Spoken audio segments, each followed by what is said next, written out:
Professeur Judith Didi Kouko Koulibaly, bonsoir. Bonsoir Kimi. Vous êtes professeure titulaire en cancérologie à l'université Félix Houphouët-Boigny et directrice du Centre national d'oncologie médicale et de radiothérapie Alassane Ouattara en Côte d'Ivoire. Merci encore d'être là. C'est moi qui suis honorée, c'est moi qui vous remercie. Alors, professeur, vous êtes la première femme titulaire de cancérologie dans votre pays, la Côte d'Ivoire, mais encore plus dans toute l'Afrique subsaharienne francophone. Qu'est-ce qui vous a poussé à embrasser la cancérologie, sachant que c'est une discipline assez lourde sur le mental, aussi bien des patients que des soignants?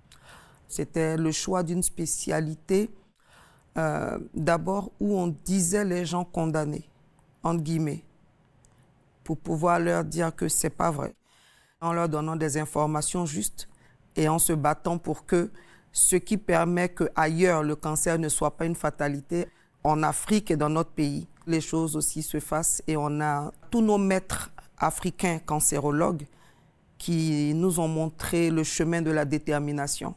Et par la grâce de Dieu, dans les pays africains, la cancérologie est en train de se développer. Et les patients en Afrique aussi, on peut leur dire et ils peuvent constater que le cancer n'est plus une fatalité. Et quand on les accompagne aussi, pas pour une survie, mais pour une vie de qualité, donc avec tout l'amour qui va avec. Et je ne me voyais pas en train de faire une autre spécialité que la cancérologie. Alors, pour commencer, on va définir c'est quoi le cancer du col de l'utérus. Alors, le cancer du col de l'utérus, c'est une prolifération de cellules malignes qui survient dans une zone qui permet la communication entre l'utérus et le vagin. Et donc, cette zone, il y aura des cellules tumorales qui vont se développer petit à petit. Et c'est ça qu'on appelle le cancer du col de l'utérus. Professeur, est-ce que vous pouvez expliquer à nos téléspectateurs comment justement un cancer se développe à ce niveau? L'utérus a deux parties. Il y a le col de l'utérus dont Dr Diomo vient de parler, qui est la partie la plus extérieure, celle que la femme touche quand elle fait sa toilette, a la possibilité de toucher. Et il y a la partie en haut qu'on appelle le corps de l'utérus, mais c'est la partie qui héberge le bébé quand la femme est enceinte. Le cancer dont on parle aujourd'hui, c'est juste la partie du bas, parce que c'est deux cancers complètement différents. Comment le cancer survient d'une manière générale? Vous savez, c'est ce qu'on appelle les gènes dans le corps. Souvent, on dit « Ah, ton enfant te ressemble, tes gènes sont forts ». On sait tous à peu près que les gènes, c'est ce qui passe un message, en fait. Et dans tout le corps, on a des gènes qui passent des messages différents pour que chaque partie du corps puisse fonctionner normalement. Et parfois, ces gènes-là qui se transforment parce qu'ils ont été agressés par quelque chose qu'on appelle en médecine les facteurs de risque. Quand ils se transforment, ils changent de message. À tel point qu'à un certain moment, certaines cellules, le message est tellement transformé qu'elles deviennent un peu folles et elles ne respectent plus les règles. C'est en ce moment qu'on les appelle cellules du cancer. Et quels sont les facteurs de risque qui favorisent cette transformation? Voilà. Donc, dans le cancer du col de l'utérus, le principal facteur de risque, c'est un virus sexuellement transmissible qu'on appelle le papillomavirus. HPV en abrégé pour dire Human Papillomavirus. C'est le principal facteur de risque. Vous savez, très souvent, c'est très exceptionnel qu'on puisse parler de cause dans un cancer. Oui. Le cancer du col de l'utérus, c'est un des rares cancers où on parle de cause. Parce qu'on s'est rendu compte que sur 100 personnes qui ont un cancer du col de l'utérus, la quasi-totalité, 99% des cas, sinon plus, le papillomavirus est présent. Aujourd'hui, il a été démontré que quand il n'y a pas de papillomavirus, il n'y a pas de cancer du col de l'utérus. C'est pour ça qu'on dit que c'est une maladie qu'on peut éviter. Parce que entre le moment où le papillomavirus infecte un col de l'utérus et le moment où le cancer survient, il y a 15 à 20 ans qui s'écoulent. Oh. 15 à 20 ans pendant lesquels il y a des transformations sur le col. Ce n'est pas douloureux, il n'y a aucun signe. Mais ce n'est pas le cancer. Nous, dans notre jargon médical, on les appelle les lésions précancéreuses. Mais en termes simples, ça veut dire juste, docteur, quand tu regardes le col que tu me vois, je ne suis pas un cancer, mais si tu ne m'enlèves pas tout de suite, je vais devenir un cancer. Et on peut les enlever sur place à la consultation. Et on freine l'évolution vers le cancer. Donc c'est une maladie qu'on peut éviter. Et c'est pour ça que c'est un cri de cœur quand on fait la sensibilisation pour dire aux femmes, venez vous faire dépister. Se faire dépister, c'est venir à l'hôpital alors qu'on est en bonne santé. C'est pas venir dès qu'on ressent les premiers signes. C'est bien d'être réactif dès qu'on ressent les premiers signes. Mais le dépistage, c'est venir alors qu'on est en bonne santé. Les lésions précancéreuses n'ont aucun signe. On parle du HPV, donc du papillomavirus, et les hommes aussi peuvent le transmettre. Smarty, est-ce que Par rapport au fait que les hommes peuvent être porteurs, vous pensez qu'ils devraient aussi se faire dépister? Quel est votre avis? Je pense qu'ils devraient se faire dépister, mais plus encore, ils devraient être informés. Parce qu'il y a beaucoup d'hommes aujourd'hui ça dit, la lumière est éteinte quand on parle de ça.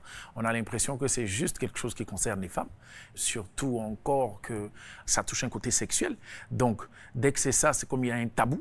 On ne veut pas en parler, on ne veut pas aborder le sujet et tout le monde se tait dessus. Et c'est comme ça qu'on a des conséquences aggravantes, comme le spécialiste a dit, avec les années qui passent. Donc les hommes, lui, devraient être conscients, mais surtout être informés qu'ils sont aussi des gros porteurs et qu'ils devraient, lui, se mettre dans la position justement de protection parce que c'est l'attitude d'ensemble, en fait, qui permet véritablement de créer un bouclier par rapport à l'avancée de cette maladie. Voilà. Je suis tout à fait d'accord avec notre invité. Il est important que les hommes le sachent parce qu'on a parlé de human papillomavirus, on a dit que c'était un virus sexuellement transmissible, mais on s'est rendu compte que les facteurs de risque, justement, c'est aussi la multiplicité des partenaires sexuels. C'est les rapports sexuels précoces parce que ce sont des causes qui augmentent le risque d'avoir le human papillomavirus. Et il est recommandé aussi que les personnes touchées par le VIH fassent aussi attention parce qu'il a été démontré que la présence de l'infection à VIH potentialise en fait, lorsqu'un HPV rentre dans le corps, la survenue du cancer du col de l'utérus. Et donc, justement, il faut que les hommes soient informés pour que, au-delà de la possibilité de faire un test, que l'attitude quotidienne également change. Oui, parce qu'aujourd'hui, la communauté scientifique utilise, dans le cas du cancer du col de l'utérus, un terme consacré qui s'appelle les mâles à risque. M-A-L-E. Ah oui, okay. Oui, parce qu'il y a des femmes qui font tout pour ne pas avoir le HPV, mais le HPV, malheureusement, leur est envoyé à la maison. Par un mâle. Voilà. Donc, c'est aussi de la sensibilisation sur l'information et le comportement. On va donner quelques chiffres. En 2020, selon l'OMS, dans le monde, il y avait 604 000 cas de diagnostic de cancer du col pour 342 000 décès, soit un pourcentage de 57%. Et en Afrique, toujours en 2020, on avait 117 316 nouveaux cas de cancer du col pour 76 745 décès, soit 65% de décès en Afrique. Donc les femmes atteintes du cancer du col, elles meurent beaucoup plus en Afrique. Professeur, est-ce que vous pensez que ces chiffres reflètent la réalité du terrain ou bien ces chiffres sont sous-estimés? Je pense que ces chiffres reflètent la réalité du terrain, mais on s'est rendu compte de quelque chose d'important, c'est que pendant longtemps, le cancer du col de l'utérus était le premier cancer de la femme dans les pays africains, dans les pays en développement. Et lorsque tous nos pays, en fait, ont exprimé leur volonté politique, surtout dans le dépistage, on s'est rendu compte que le cancer du col de l'utérus est passé en deuxième position, puisque quand on fait le dépistage, on peut l'éviter. Donc, on avait moins de cas. Il y en a encore beaucoup, c'est vrai, mais si cette sensibilisation se poursuit et surtout si la population ne considère pas que c'est un message pour les autres et que tout le monde s'approprie en fait le message de la prévention et du dépistage. Là, on a parlé du dépistage, mais il y a aussi la prévention puisqu'il y a le vaccin contre le HPV. On est sûr que l'objectif atteindre 0 cancer sera atteint. Malheureusement, il y a encore beaucoup de décès parce que pour une maladie qui s'annonce pendant 15 à 20 ans, on a encore des personnes qui arrivent à des stades qui sont tardifs. Justement, quand elles arrivent à des stades tardifs, quels sont les signes qu'elles manifestent? Le principal signe, c'est des saignements en dehors des règles. Okay. C'est le principal signe. Quand on a une femme qui a l'âge d'avoir ses menstrues, elle saigne des fois entre les règles ou elle saigne après des rapports sexuels. Mais attention, pas de panique. Tout saignement entre les règles n'est pas forcément un cancer. Il peut avoir des fibromes, il peut avoir autre chose. Mais on demande de ne pas faire de diagnostic soi-même, voilà, d'aller à l'hôpital pour faire des examens. C'est le principal signe. Ça peut être également des écoulements vaginaux qui sont malodorants ou qui sont teintés de sang, donc qui peuvent être rosés. Ça, c'est le signe qui vient juste après. Il y a aussi le fait que les règles puissent durer trop longtemps ou venir en quantité trop abondante par rapport au passé.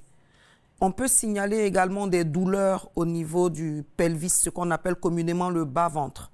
Mais vous savez, en tant que femme, il y a trop de causes Voilà, c'est pour ça que quand je parle, je dis en même temps, attention, pas de panique. Il n'y a aucun de ces signes-là qui est le signe d'un cancer. Mais ce sont des signes, lorsqu'ils persistent, malgré tout ce qu'on fait, il faut aller faire des examens.